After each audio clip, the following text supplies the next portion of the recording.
is David, the chosen one, Adeleye. You know shit about boxing.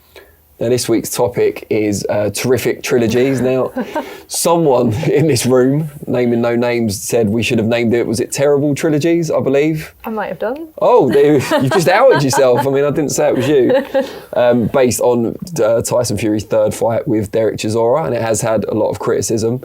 So, David, we'll put you on the spot because I already know what Georgia thinks.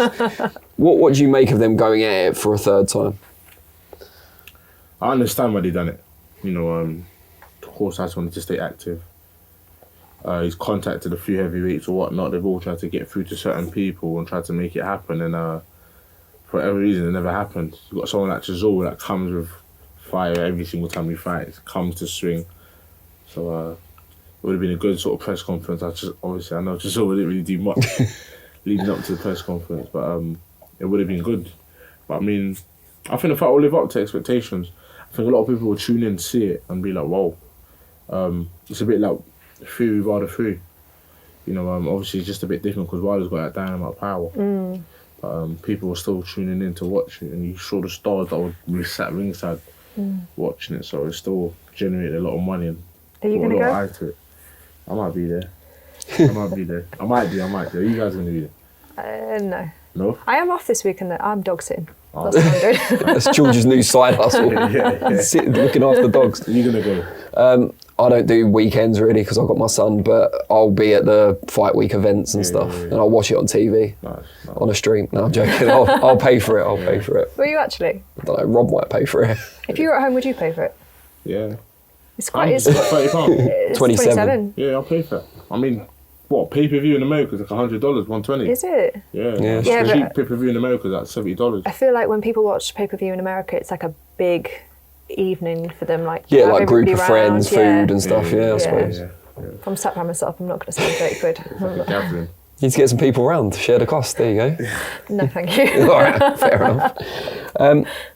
We'll talk about your sparring sessions with Fury in a minute, but have you ever sparred with Chisora at all? Yeah. What was that like? I sparred both of them. I sparred Chisora for... Well, I sparred Chisora not long ago. I sparred him, I think, for the Parker fight. But That was last year now, wasn't it? Yeah, Around yeah, this time yeah, last last The year. second one, yeah. But yeah, it was good work, you know. Good work. That's what I'm saying. Chisora comes to fight. I mean, and Chisora's one of the fellas that he's always tired, but he's always ready to fight. So it's good. I've heard he spars like he fights. Like Yeah, he's exactly. there's no kind of stepping off. It's the exact same. But it's good work. Like I said, Who's the harder hitter? out of the two, Yeah. I'll leave you guys to get. Ah. You feels me get answer. That's no fun. Yeah. On the Fury side, you started sparring him quite early in your career. Tell us how that came about. I got a call up after my debut, and got told to go to Vegas, and took the opportunity, went to spar with him, and at the end of camp, I never forget, Fury said to me, he was a bit sceptical. He's like, wanna know, but I'm preparing for like a world heavyweight title, and he's like, mate, after the first week, I was like, thank God this guy's here. So Was that for the first Wilder fight? the second Wilder Second fight, Wilder fight. yeah, it was real good work. And I used to spar Tyson's cousin Huey quite a bit when I was an amateur. So they already knew who I was before I kind of turned pro. So yeah, it was real good work. And obviously, someone like me, I'm a young, hungry heavyweight trying to prove myself in the game. So it was always trying to get the best sparring out of us. And did you get an idea in camp of the style that he was going to employ against Wilder in that second fight? Yeah. Obviously never seen it before, never seen Tyson do it himself, but kind of had an idea. And on fight night, it just came together perfectly, and then he made it work. What did you get out of it? Because obviously we know what Tyson got out of it, probably a career best performance against Wilder the second time. What did you take from it? I got a lot of knowledge. I understood more about myself as well, and I understood the sport of boxing. So yeah, I was starting to see a lot of things about myself because, of course, I was getting in there doing 6-7 rounds on the trot just to practice myself. So yeah, man, I was learning a lot. I mean, there's one thing sparring people that are like British level, English level, and there's different things sparring people that are at top of the level because they always do things that are a bit different. That's why they're there and other people are there. So it gave me a better understanding of how people at the top level box. And have you been back in camp with him since? Yeah, 4 times. 4 times in total? Yeah, Wow. 4 times after that. Oh, so 5 times in total. Wow. 5 times I've been in camp with him now. What has he like? I know you believe in yourself, but what has he said about why he keeps inviting you back? I'm forever changing and I'm forever adapting. You know, I'm not the same fighter I was when I made my debut. So I'm always changing how I am, and like I'm always going out there giving them different looks, and I'm hungry. You know, a lot of sparring partners, when you get them seasoned sparring partners, they behave like them, they box like sparring partners, which is the worst thing. They're just there to give you rounds and kind of like coast through them. You know, when you got these young hungry heavyweights and people that really want it, they're just coming out here to prove something to you, and they're always trying to come for your head. So yeah, I think that's why he was liking the work I was giving him. Were you in this camp? I was. What, without giving too much away, because the fight's only days away, but what did you notice differently in Tyson that perhaps you haven't seen in the previous 4 camps that you were in? He's good, man. He's got a good corner, man. Sugar as well, man. Sugar's next to Miyagi of boxing. Like, he really is. The man knows the sport like it's nothing. I mean, yeah, it's crazy. So they're always working on different things. They see things in Chisora. I mean, Chisora's not the same fight he was 8 years ago. Tyson's not the same fight he was 8 years ago. So it was about exploiting Chisora's weaknesses and trying to make the most of Tyson's advantages. Do they, because you've been in a number of camps with them, do they perceive any of the opponents that they've been preparing for when you were there as threats? Like, have you ever got that impression in camp that they're taking it more seriously than anyone else? Nah. One thing about Tyson is he takes camp serious, man. The man goes in there and he trains and he works, regardless of who the fighter is. I mean, I suppose when you get to that sort of level, though, they're all important, aren't they?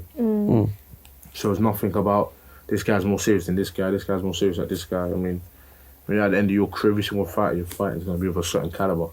So they're always going to be, you know, somewhat. Tell us something about Tyson that maybe we don't appreciate watching in the stands or watching on TV that you have got up close and you can see. He's smarter than a lot of people think. And I know the generic people are going to say, yeah, Tyson's a smart jiu-jitsu fighter, but no, he's way smarter than people think. Like, everything, like, he'd be in a certain position in the ring and he's there for a reason. You know, but he's mentally strong as well, which is what you have to be in this game. You know, this game's not for the weak. You know, you have a hard time getting to the top of the tree if you ain't ready mentally. Well, you've heard our views on the trilogy that's taking place on Saturday, but I don't know, I didn't hear yours. Did you hear his? I didn't. Nah. I've said, no, I have said previously, I don't think. Russian. Am I? Gutted. You edit that out. No, I think if they hadn't fought twice before, I think it'd be an acceptable kind of tick-over fight for Fury. I think the styles mesh quite well. I think Chisora's earned the shot at the world title from beating Pulev, which is a career best win. But I think because we've seen it twice before and both those fights were very one-sided, I don't particularly want to see it again. Who wins? Oh, Fury, 100%. What's that? How quick? Point, stoppage? No, not points. Maybe he gets pulled out again like last time, but maybe a little bit earlier. How many rounds are you saying then? 8. I worry that Chisora's just going to get battered. And when I was speaking to Dave last year, he reckoned he had like, I don't know, 3 or 4 fights left in him. I don't want this to be his last fight. But I said this a year ago, like, I don't really want to be seeing him fight in hard fights for too much longer. And I feel like now he's at the point where they're really hard fights, and Tyson Fury's not a pushover, is he? So No, of course not. I think that aspect of it worries me quite a bit. So what do you reckon he stops him then? What round? I would have said You know you're going to get asked in a minute. I don't know. Come on. I think obviously Fury. I think Fury stops him. I don't know. I think he'll just play with him, you know, for a little bit. I think it'll be good though. I seriously do think Chisora's coming to swing. I like Chisora though. Chisora's like my guy as well though. You know what I mean? Dereck, we all still love you, mate. We're not picking you to beat Fury, but we do like you. Yo, Danny Flexen here. Think you know shit about boxing? There's only one way to find out. Listen to the full podcast via one of the links in the description or go to secondsoutboxing.podbean.com. You know shit about boxing.